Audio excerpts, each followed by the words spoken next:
আজকে আমি আপনাদেরকে দেখাবো লাউ গাছের কাটিং পদ্ধতিটা। কারণ হলো আমরা সাধারণত লাউ গাছ যারা নাকি চাষ করি, হ্যাঁ, ওনাদের নির্দিষ্ট কিছু নিয়ম আছে, নির্দিষ্ট কিছু সিস্টেম আছে। এই সিস্টেম অনুযায়ী যদি আমরা কাজ করি তাহলে আশা করা যায় আল্লাহর রহমতে অনেক ভালো ফলন দিবে।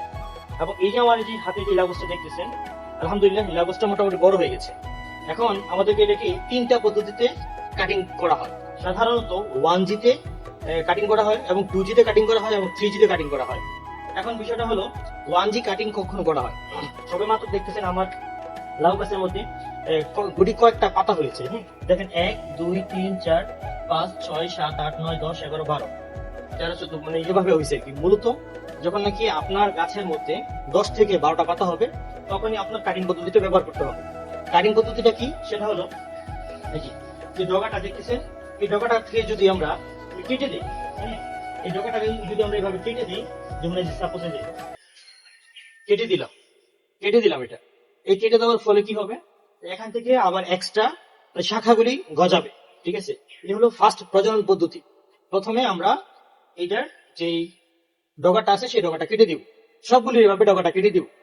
এখন এটা থেকে আর অন্যান্য যে মানে শাখা প্রশাখাগুলি আছে সেগুলি আস্তে আস্তে বাড়বে, নয়তো এটাই শুধু বাড়তে থাকতো। ঠিক আছে, প্রথম বিষয়টা। তো আমরা সবগুলি যে কয়েকটা চারা আছে সবগুলি চারা ডগাটা কেটে দিব। এটা থেকে আমাদের 1G কাটিং। ঠিক আছে,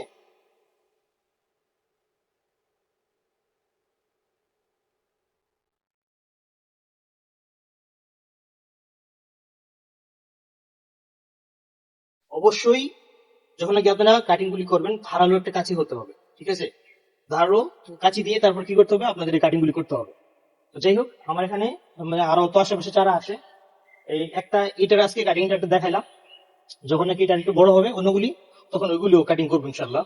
তো এইভাবে মূলত আমাদের এই লাউ গাছের কাটিং পদ্ধতিটা করতে হবে। আরেকটা বিষয় হলো, যখন নাকি আমাদের চারাটা বড় হচ্ছে, হ্যাঁ, তো নিচে যেই পাতাগুলি আছে, এই পাতাগুলি আমরা কেটে দিব।